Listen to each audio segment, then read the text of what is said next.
Okay, so let's finally answer the question. What do you do first, cardio or weightlifting? And the answer is, it depends on your goals. The fourth great ninja war begins now. Trying to bulk up or get stronger? Lift weights first.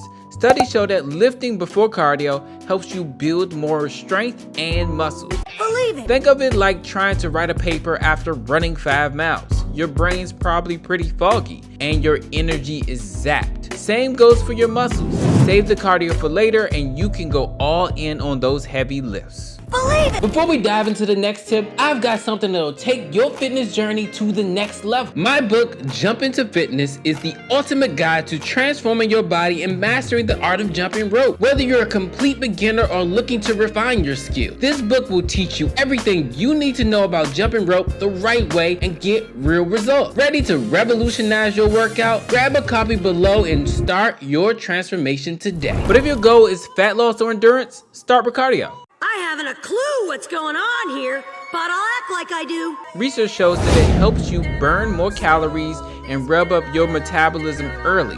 Just know that if you hit cardio first, your weight training might feel a little weaker after. It's kind of like eating your dessert first.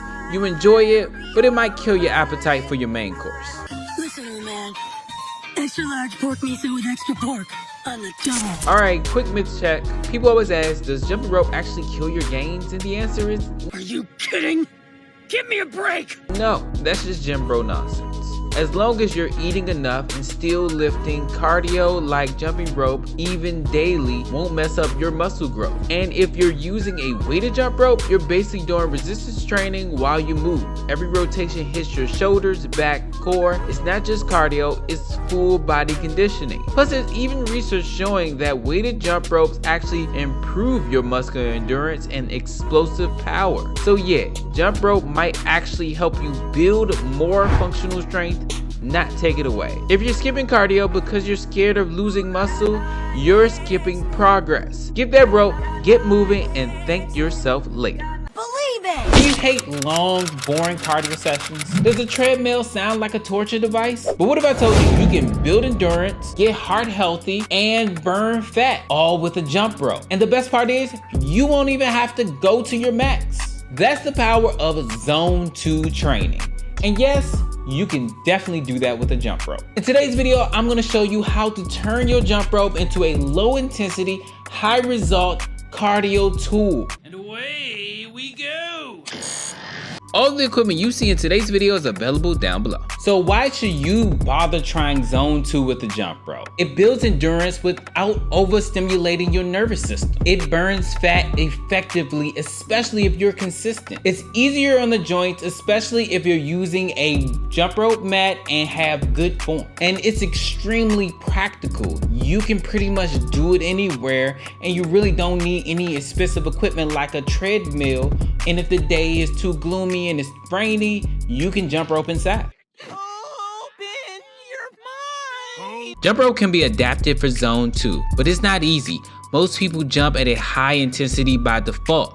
To stay in Zone 2, you need to dial it way down.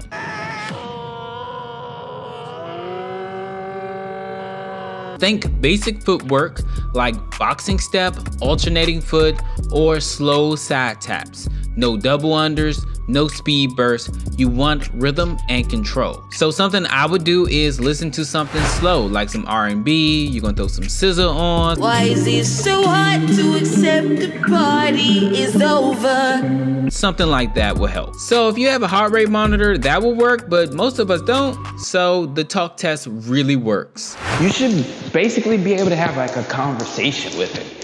You shouldn't be struggling to talk or anything like that. You don't need to go all extra fast. You just slow it down and jump right here. This is the pocket. This is what helps you lose weight. Is what you can jump rope consistently, not jumping rope super fast all the time. Now let's keep it real. It's hard to stay in Zone 2 with a rope. Most people jump too fast or use complex footworks that spikes their heart rate. You might only last a few minutes before needing a breather. I just got bored. Everybody out. Beginners especially may struggle to keep things mellow. That's okay. Take short sets and build up your aerobic base. So here's how to really make this zone 2 thing work. Use a timer. Try intervals of 2 to 3 minutes of slow jumping, then rest. You want to stick to simple footwork, boxing step, side steps, or single bounce. Use a heavier rope like a ½ pound to a 1 pound rope. It slows you down naturally without having to think about it. The answer is don't think about it. Focus on your breathing. Steady inhales and exhales to keep your heart rate stable. Monitor your heart rate if you can. You want to stay in that 60 to 70% zone, but if you don't have a heart rate monitor, you can just use the talk test for this. Zone 2 jump rope is absolutely effective if you adjust your intensity. It's great for endurance, fat loss, and mental clarity, but it requires patience. You're not going for speed or tricks, you're going for consistency and control. If you're serious about building endurance, burning fat, and mastering the art of jumping rope,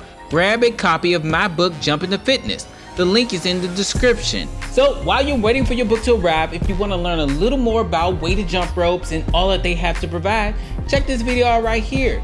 I'm sure it's gonna help you. Hit that like button, hit that subscribe button, and as always, just start. We're about being perfect later. Peace.